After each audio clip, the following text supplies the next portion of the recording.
Hey, hello, and welcome to the Town Hall Academy, the Aftermarket's original weekly single-topic summit for the forever automotive aftermarket student. This is Academy episode 160 and the second Shop Owner Forum. It's like an Ask the Shop Owner format with questions from our audience. You think about this, if your shop is getting a text message after hours, is your system messaging the customer back that we're closed now, but somebody will get a hold of you as soon as possible? Is communication lines staying open that way with clients, even when you're closed and somebody's not behind the computer for you?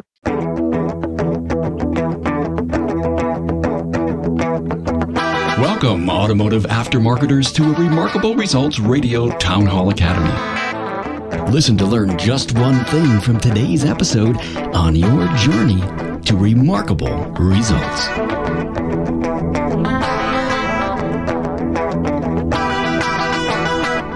Hey, Carm Capriato, the Automotive Aftermarket Podcast guy. Welcome to a wide open shop owner forum with no specific topic, but questions from the industry. Hey, give me a moment to talk SMS systems, shop management systems. Now just may be the time to transform your shop. Break away from your legacy SMS and embrace Shopware Shop Management System. Shopware can show you the way to increase profits from happier customers, nothing like a happy customer, and a more efficient staff. Visit shop-ware.com, shop-ware.com/demo, and get a free preview. Hey, do you know someone who is struggling to grow a great automotive service business? I bet you do.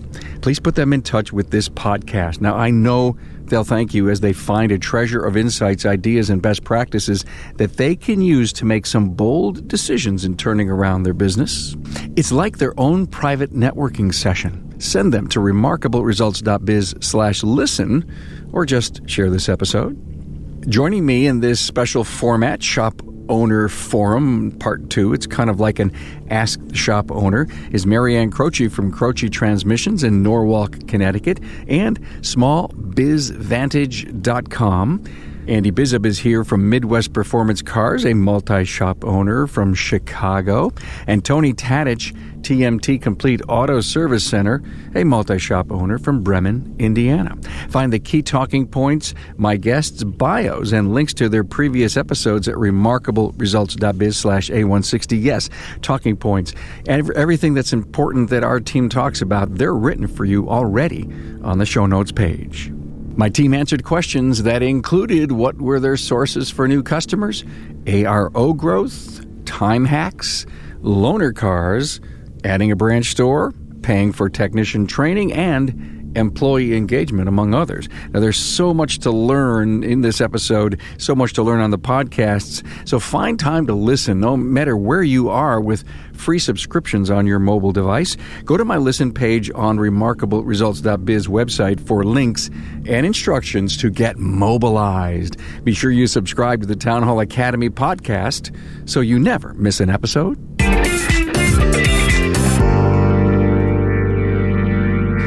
Who's with us today? Ladies first, Maryann Crocewas from Croce Transmissions in Norwalk, Connecticut, and from smallbizvantage.com. She's got a great consulting company. Good to have you, Maryann. Thank you. Consulting and coaching and training, a lot of good stuff. Andy Bizub, Midwest Performance Cars in Chicago, 2 locations. Hey, Andy. Hey, good to be here. Thanks for being here, man. And Tony Tadich from TMT Complete Auto Service Center in Bremen, Indiana, with 2 shops. Yes, sir, Garm. How are you doing today? Damn, guys, this looks like the trend.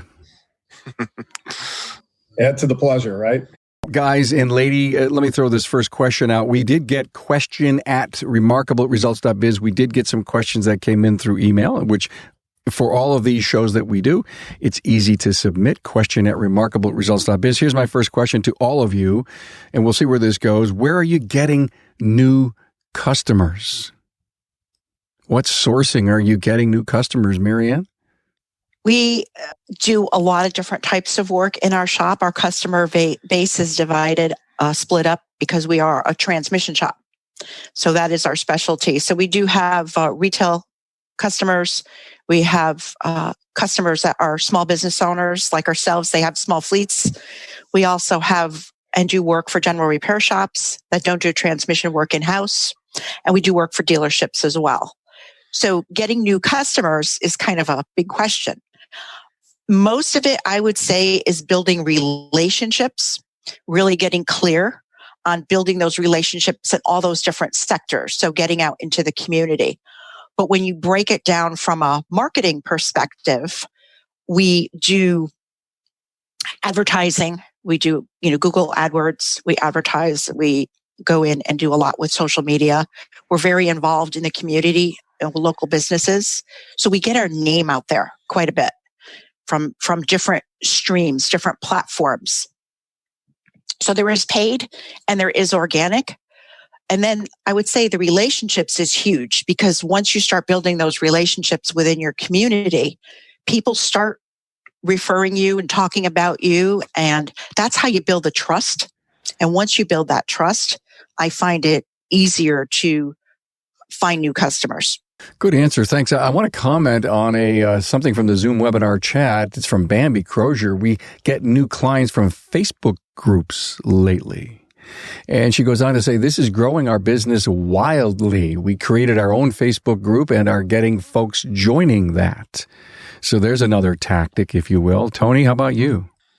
We're still old school. Still do a lot of mailers and a lot of new customer acquisition through mail, through Budlick or Upswell, as they have now changed their name to, and do a lot of stuff that way.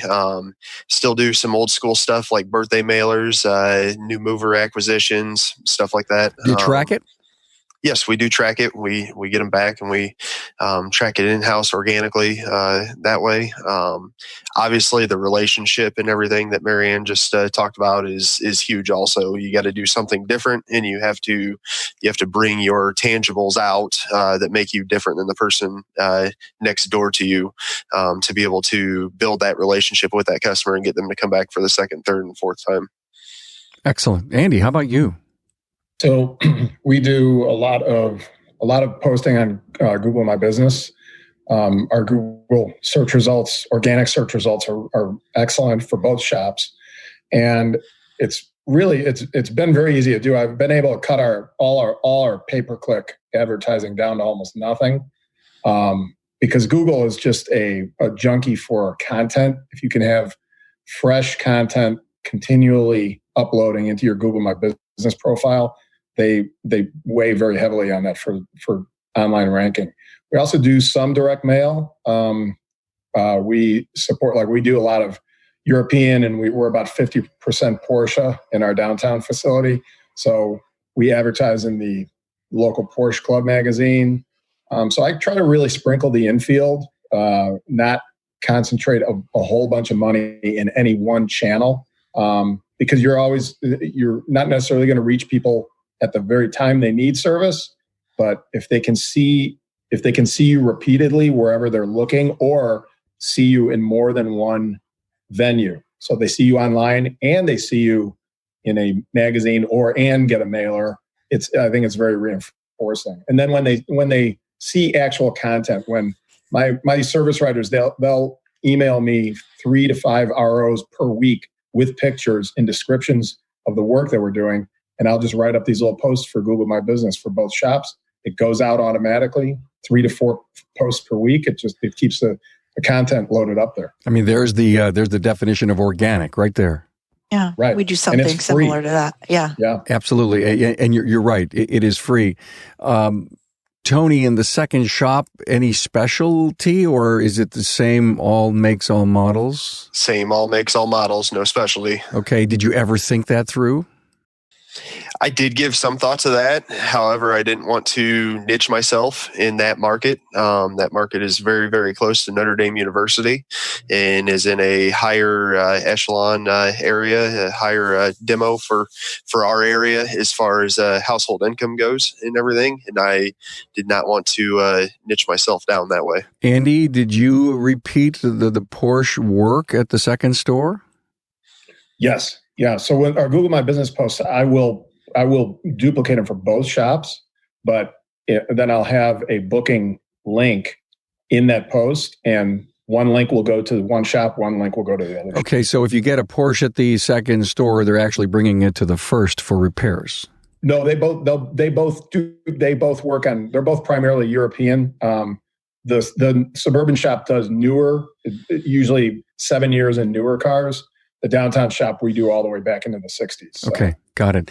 And Tony, take me into a meeting that you had with your dad. You sure you want to go there? Yeah, I do. I do. Mike, his dad is Mike, been on the show before. Great guy. He's actually a John Maxwell leadership coach too.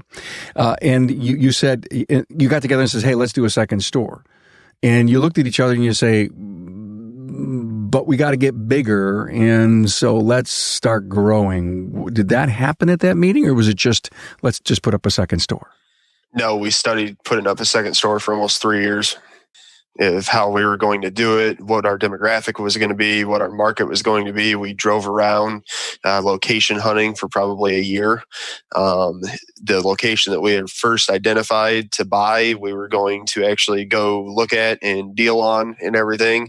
We're on our way driving there. We get a phone call that it sold that evening, all cash, quick close. So we no longer had a facility. About 3 weeks later, I found a second facility through a close friend at church, actually, that wasn't for sale, and that's the facility that we ended up buying. So once you committed, it kind of fell into place. Maybe lucky you, or the fact that you knew you were open for growth. Back to a little part of my question that I didn't state well. Are you stopping it too, or are you going to become a regional operator? No, we do have goals to get to 5. So the goal is to get to 5, hopefully within the next 2 to 3 years. But if it takes less time than that, great. If it takes longer time than that, then so be it too. Why do I keep hearing that? Yeah, I want to have 5 stores so that I'm more attractive to a regional consolidator. I mean, am I dreaming that, or am I really hearing that, Andy? No, you're absolutely hearing that. Although I will say, Carl Icahn has been the big roll-up guy with Pep Boys. And he has bought operations as small as 2 and 3 stores. He just bought a six store operation, I believe, out on the East Coast. But if you're a well-run operation, I think 2 or 3. If you want to, if that's your target, if that's your exit strategy to get bought out, I think 2 or 3 is adequate. Cool. I have a great friend who sold to Carl Icahn, and his place now is a Pep Boys. Yep. Hey, team, a time management hack. Get off of Facebook. Sorry, Greg.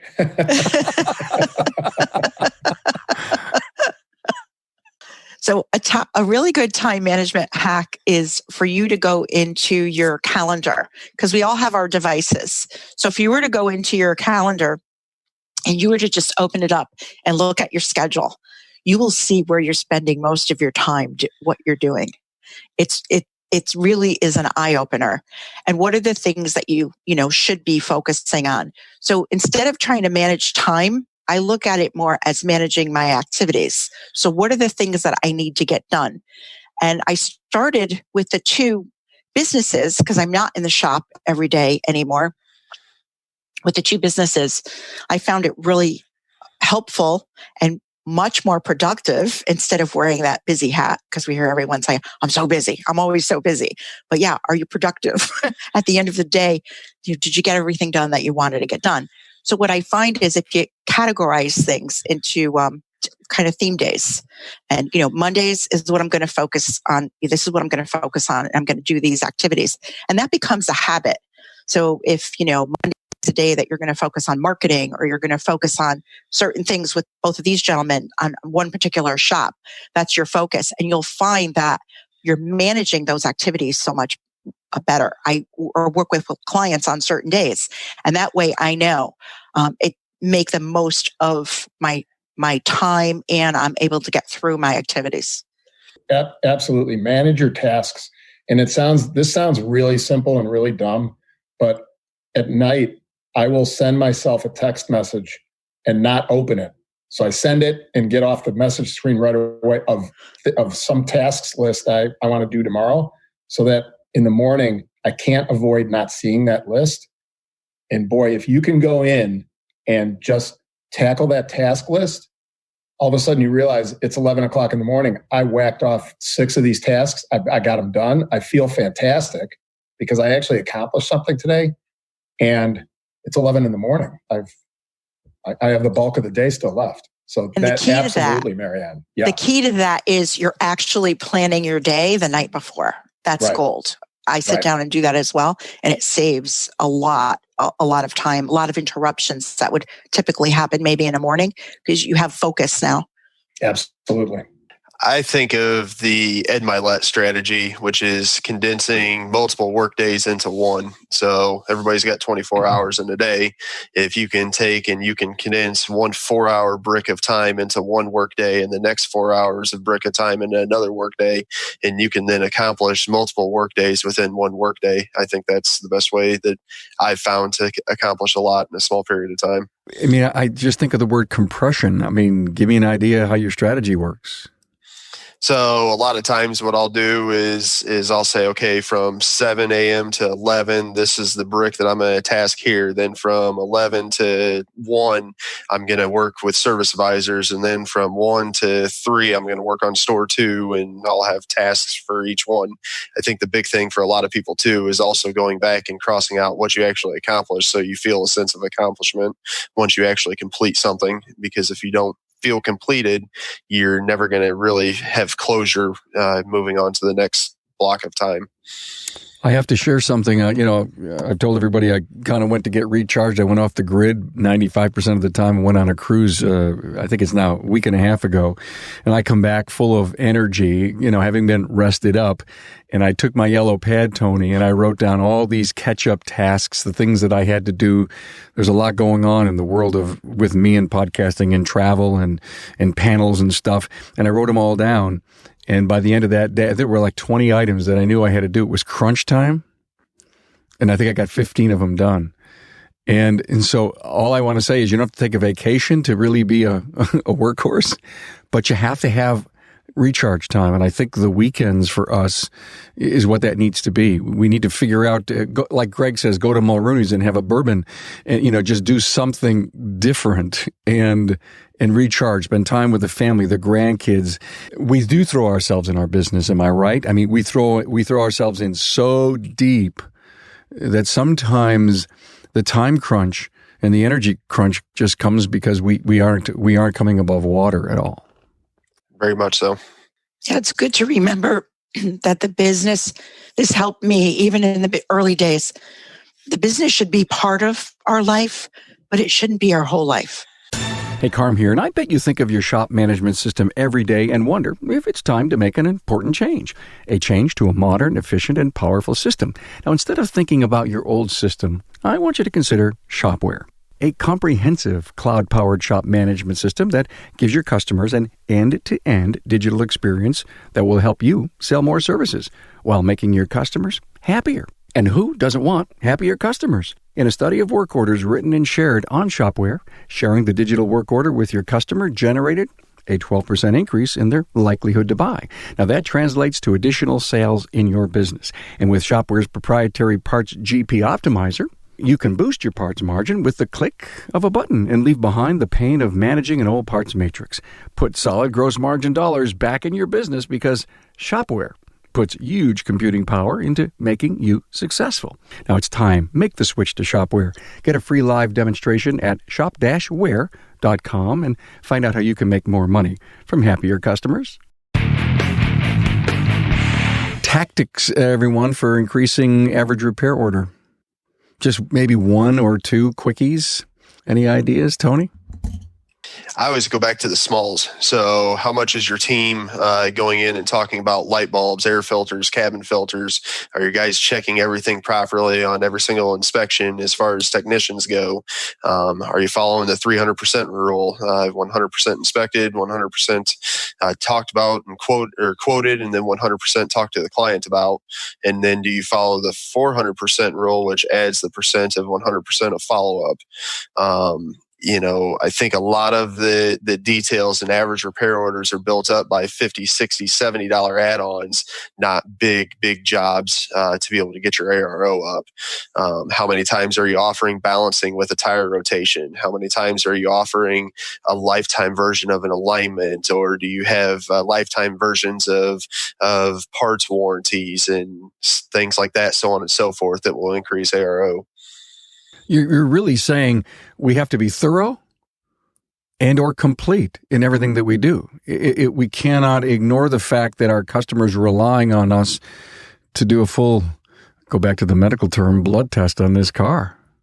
Yep, exactly. I look at, and I think about, even looking for shops and stuff. If I'm looking for a shop to buy right now, the most ideal shop to buy is a shop that's got a low ARO and high car count, because I know I can take that shop and I can double it like that. And we were able with the store that we have to take it from a $200 average repair order to a $540 average repair order within the first year by basically duplicating our inspection process and just talking to people about what their car needs in having a basic understanding of what our clientele wanted. Andy, is it a factor for you with the high-end Euro-style cars to worry about ARO? Well, our ARO is abnormally high. We're like in the mid-900s. But we look, of course, it all starts with really thorough inspections. But we also look at it as we're taking responsibility for the maintenance of that vehicle. The customer doesn't know enough about their vehicles. Even people who are enthusiasts about their vehicles don't actually know enough about all the maintenance needed, the scheduled maintenance, the preventative maintenance. So we look at it as we're kind of holistically taking responsibility for maintaining their vehicle, and we present them with here's your plan for, here's the things that you have to have. Here's the things that you're going to keep an eye on. You don't need them right now. Here's the things you don't have to worry about. So we're not like trying to overload people with work to be done, but we do give them a kind of an end-to-end view of where their vehicle is and what their vehicle is going to be needing now and in the future. So it's a good inspection, and to me it really is. It's be responsible for your customers' vehicle maintenance, because they're probably not going to be. Our approach is very similar to Andy's. Because we're doing transmission work, we do have a higher average RO, but we take a very holistic approach as well as understanding what the customer, wants to do with the car, what's their goal with that vehicle, and what their needs are, especially with some of the small businesses that we're helping out as well. They may have a few trucks on the road. So the idea is to work with them, but everyone on our team understands that we have a responsibility to that customer, that client, to inform them of everything that's going on with their vehicle. That's our job. And whether they want to hear it or not, right, is a different story. But I think the important part is, if you were going into a doctor and you were getting medical tests done, and if that doctor decided, well, I think, Mr. So-and-so may get upset if I would, I don't think I'm going to tell him all this information. You have a right to that information. That's the way we look at that. And then it's up to you to make that decision. You're so right, Maryann. In fact, Bambi Crozier just echoed exactly what you said. She had written, yes, you're going to the doctor. They check your blood pressure, your weight, your height. We do the same thing. We're going to tell you what you need to keep you running a long time. You decide what to do.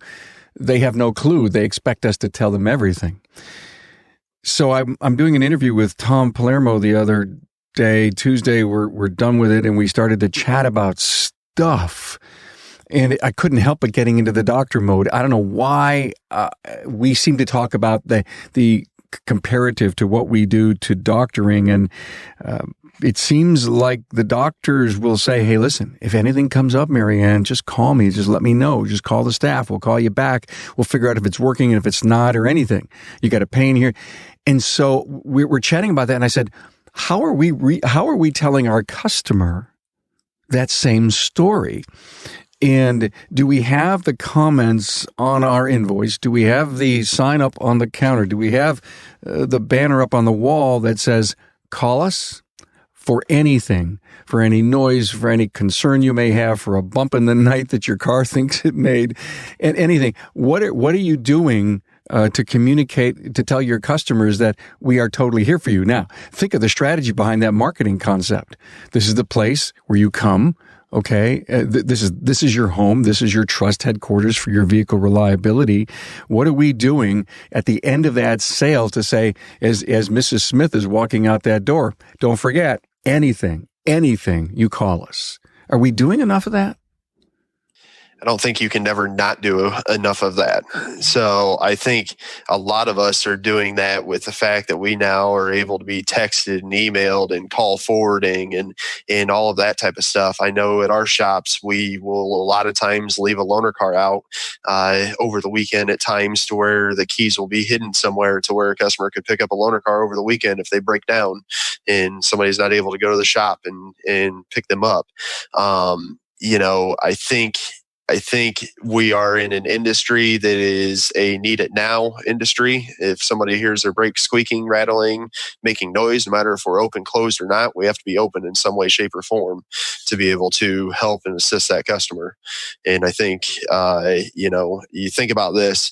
If your shop is getting a text message after hours, is your system messaging the customer back that we're closed now, but somebody will get a hold of you as soon as possible? Is communication lines staying open that way with clients, even when you're closed and somebody's not behind the computer for you? Yeah, very good point. We do have it set up so that if people are messaging us, those messages are answered on the weekend because we are open Monday through Friday. So we're closed on the weekend. And people are very surprised. We've even had people schedule an appointment on a Sunday. And if they had a question, they called and they were shocked that they were able to do that and, got a response. So it gave them peace of mind, which I think is very important. And it also builds trust. What we also do is at the counter, we let everyone know they're trained that if you have any questions when they come in, they pick up their vehicle, pay for their vehicle, contact us. We're here to help you. I think, and then also with the transmission side of it, it's a extensive repair. It's a major repair in a lot of cases. So we do give people a form that they read. It goes with the repair and all their paperwork. And we do a 2-week courtesy recheck. So they come back in, we ask how the vehicle's been running for them, and we give them a bunch of different things. If this or this should happen, here's what you do, contact us. And it's kind of like, I'm going to go back to the medical analogy, but if you had a procedure done and the doctor said to you, okay, so here's what might happen. You may get a little swelling, you put ice on it, this and that. If it should happen in the middle of the night, you're calm about it. But if that same thing happened in the middle of the night and you weren't prepared for it, it would be, oh my gosh, what do I do? Did something go wrong? I'm doubting the surgeon or I'm doubting the procedure. And I think that can happen with customers as well. So to walk them through that process, to what both gentlemen had said, this isn't what they do every day. They don't know. So we're the ones that need to be there to walk them through the steps, walk them through the process. And I think if we do it in a very matter of a fact way, that's where we can build that confidence and that trust. Maryann Croce is with us from Croce Transmissions in Norwalk, Connecticut, and smallbizvantage.com. Andy Bizub's here from Midwest Performance Cars in Chicago, a 2-shop owner. And Tony Tadich from TMT Complete Auto Service Center in Bremen, Indiana, 2-shop owners. To Tony's point just a moment ago, we're a need it now, got to have it fixed now.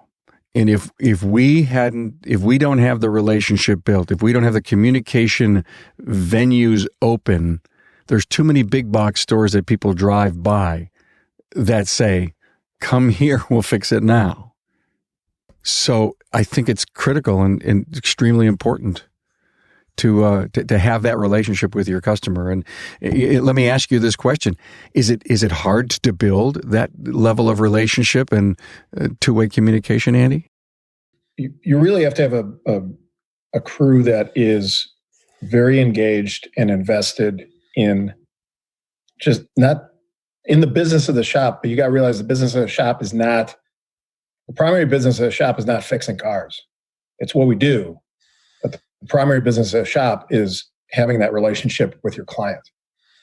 So when you can get your crew to be very engaged in that respect of that's what they're doing, is their primary thing is making this connection with the client, and as a result of that, your car will be fully taken care of. That solves a lot of those problems. Now it's funny because we just at both of our shops, we just did an employee engagement survey with our whole crew, from techs to service advisors, service manager to porters, and it came back really, really great. The only place where we found lacking was in intercommunication within the shop. And it was funny because my service manager at the main shop downtown, before the survey results came back, he said, I think we're going to be a little bit weak on internal patting on the back or congratulations and stuff. And sure enough, that's exactly the way it came back. So so after this engagement survey, we had a Zoom meeting between both shops, and we all got on board. And I said, the great thing about the survey is that you guys are all extremely engaged. And the good thing about our weak points is that they're really easy to address. So we need to focus on communication within our organization a little bit better than we already do. But having that engagement in the enterprise, it naturally follows through to now you are going to really be looking out for that customer. And whether it's fixing their car or fixing their plumbing or fixing their electric or taking care of their medical issues, if you have an engaged crew, it naturally just solves a lot of those problems. Bambi mentioned the fact that she loves, Tony, your idea of the loaner car for the weekend. Could you just share with us exactly how it works? Do you have the lockbox on the outside? Have the lockbox on the outside, and most of the time, if it's not in Indiana, which it hasn't this year, been snowing and icing and blizzards and everything like it can at times. So we'll leave a car out at times and tuck keys into one lockbox and just leave a code that way to where we can give the customer the access code to be able to get the keys out and take that loaner vehicle. Only one loaner vehicle that you expose on the weekend? Most of the time. So I've not really ever ran into a situation where I've needed 2 or 3 loaner cars where I live. Obviously, there's bigger shops and more metro areas. So. Got it. And you would text the customer and say, "Hey, here's the code. Go get the car." Yep. How cool is that? So not only do you use the lockbox for after hours pickup too? Yes. Yep. Do you have text to pay? We do not have text to pay yet. That is something that we have looked at, but we do a ton of financing and stuff also, to where a lot of times we'll leave paperwork in the car and then they can return the paperwork to the lockbox. So, you have text to pay, Andy? We don't have it yet. We're looking at other processors, and we're always looking at our processors. Maryann, text to pay? Yes. You do? They can. Cool. We send them a link either through text or email. Good, great. Hey, you had mentioned, Andy, employee engagement. Mm-hmm. I love people falling things right into my lap. I think it's Monday. Kim Auernheimer has a For the Record episode coming out on employee engagement. And she starts out by saying she read a Gallup poll that 70% of the workers in the U.S. aren't engaged and happy with their job. It scares me to even think of that. And you talk about being smart. Was it your own survey? Did you go for a service? How did that work? No, it was actually, so we're an ATI member. So it was an employee engagement survey that ATI put together. Okay. That we were able to access through them. I'm sure almost every coaching concern will be able to point you to a survey, cool. To a similar survey. Hey, are you going to the Super Conference? I have this spring is a very loaded up schedule for me, so I'm not going to make Super Conference. I'll be there, by the way. Say hello to everybody. I will. Hey, gang, the biggest trend you're watching that you believe will impact your business? Well, I think this entire industry is bifurcating into two camps. It's going to be very high service, high touch, more boutique kind of work. Well, actually, I would say three camps. The high service, high touch, very, very relationship based, the dealership, and then the chains. And I think that the middle is kind of getting hollowed out. Dealerships are putting in 70-bay service centers. They're now selling cars and sometimes breaking even on their car sales and making all of their income on service. So, I mean, it's pretty undeniable. You go into a dealership, the physical facilities are unbelievable. The personnel, the staffing, that kind of thing is where it always falls short with dealerships. That's our big opportunity as high quality independents. It's all our people. You don't need glass and steel and cappuccino machines, but you do need people who are very engaged with the client and watching out for their best interests and the best interests of their vehicle. And I think that's, for better or for worse, that is the way the industry is going, because there's going to be, with more and more technology and the larger dollars needed for investment and equipment to service that technology, there's just no other way. You're going to have to be charging a premium price and providing premium service. And I really don't see how the small shop on the corner is going to make it going forward.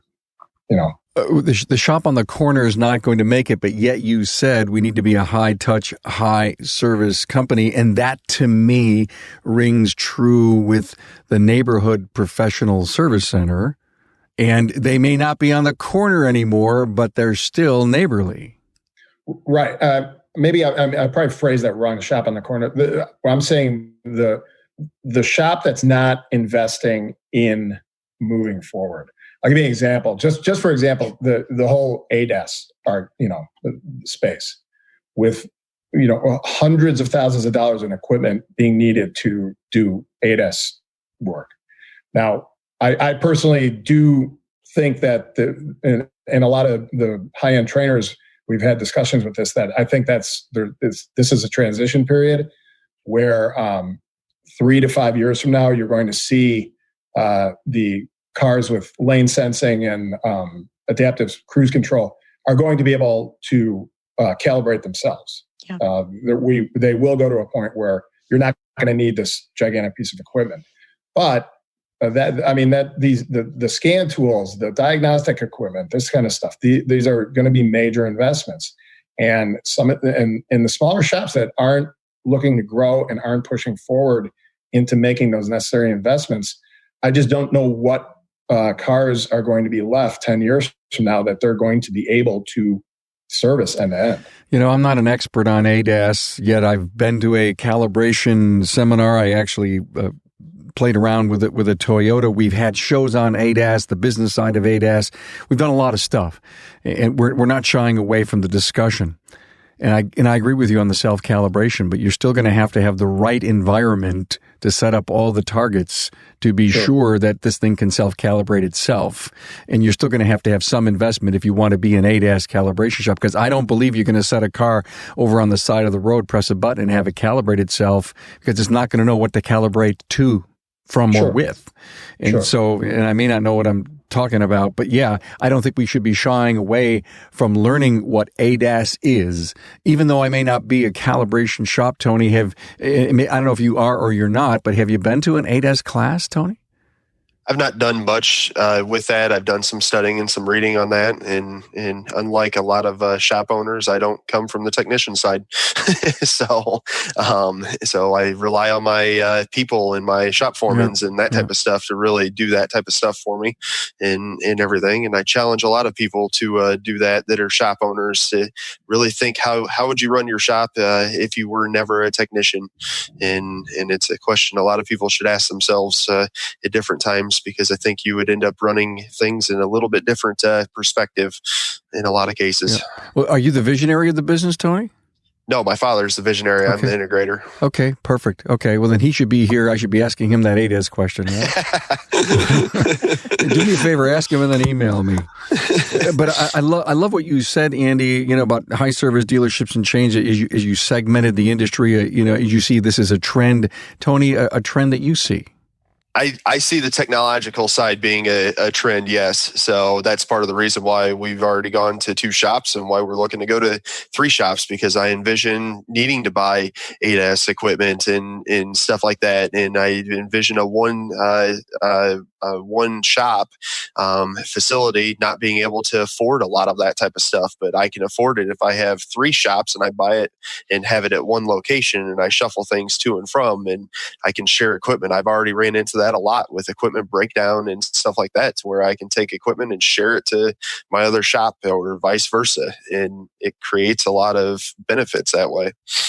I can't help but think that Vision's coming up right around the corner. It may be 13 days away. And I do know that there's an awful lot of technicians and shop owners going there. And I believe that there's a very large share of those technicians that are there that are having their way paid there.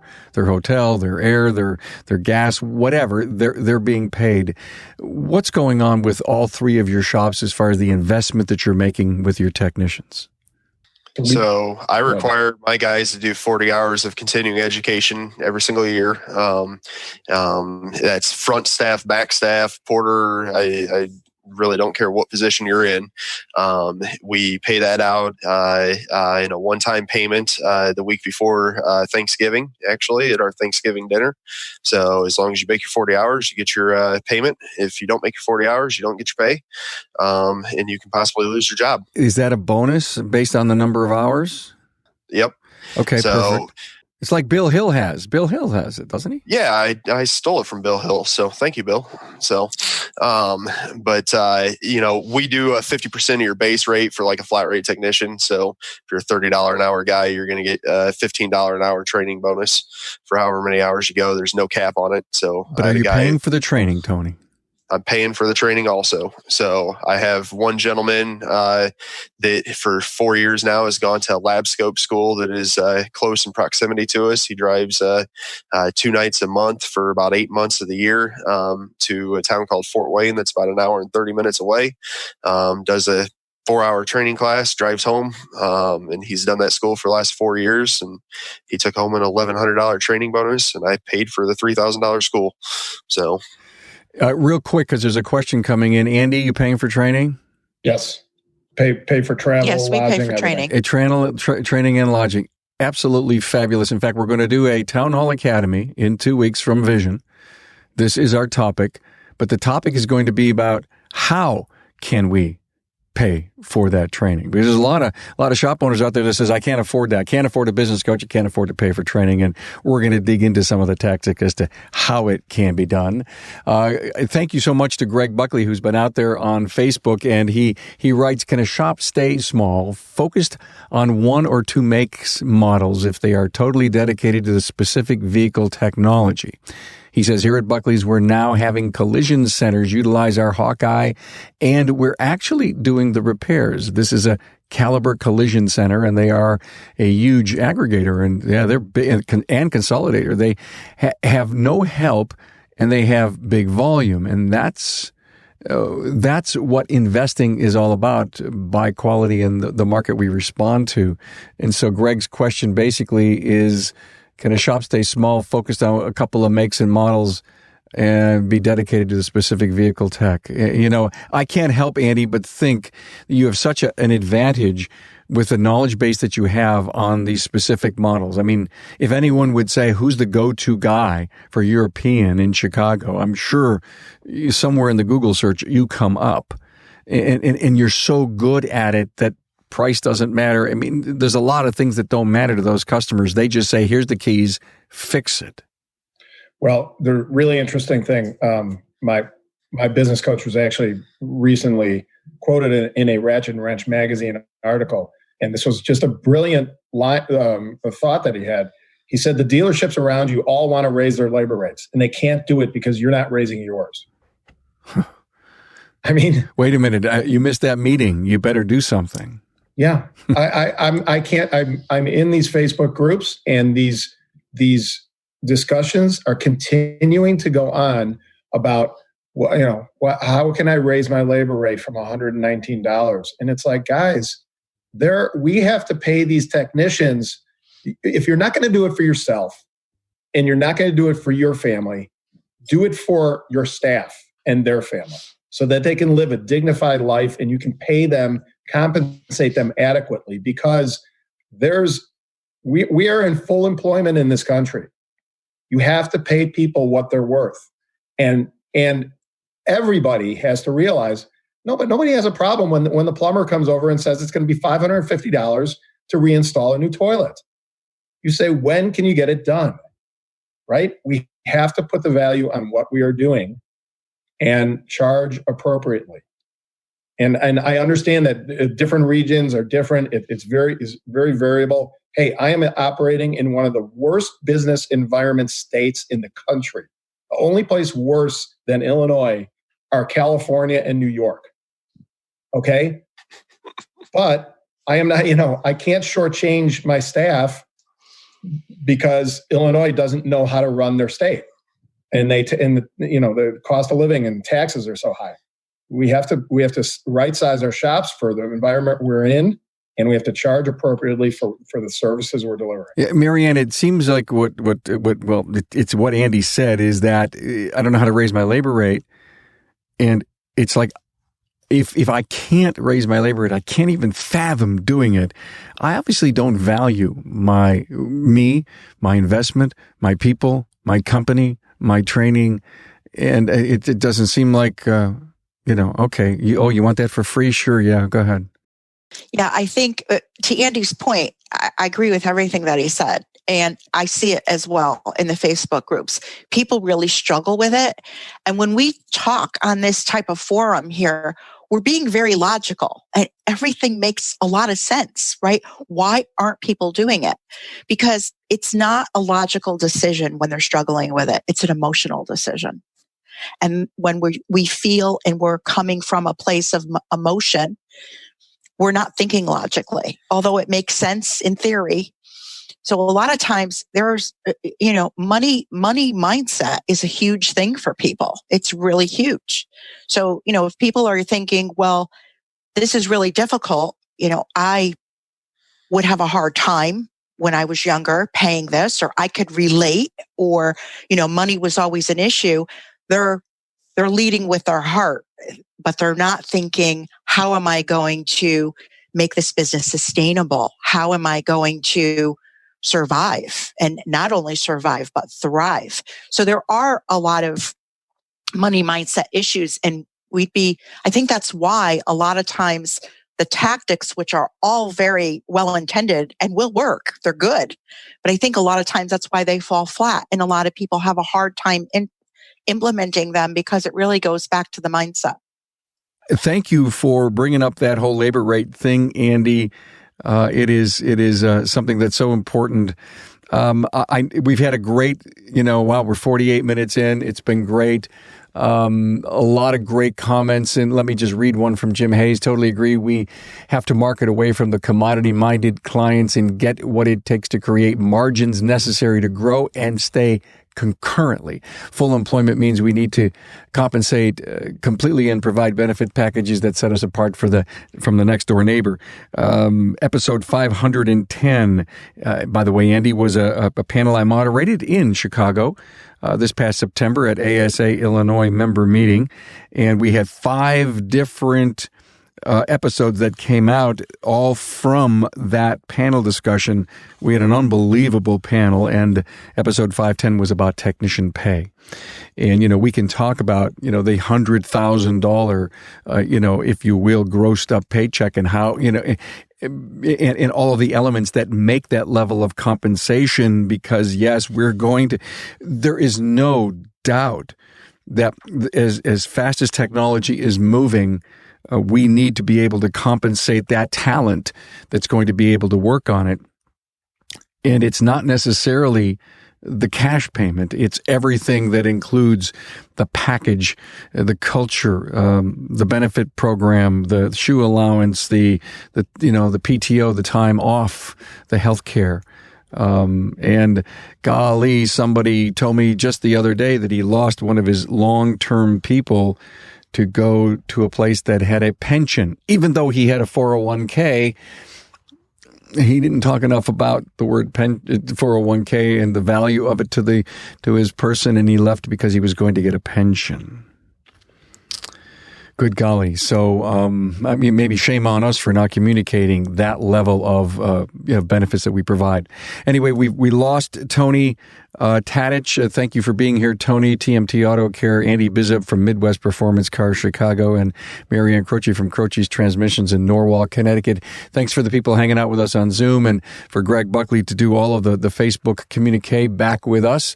Didn't look like we had a lot of questions from Facebook, but we did have an awful lot of chatter here on the Zoom webinar platform. And of course, this thing will go back out as a video and an audio repurposed next Thursday.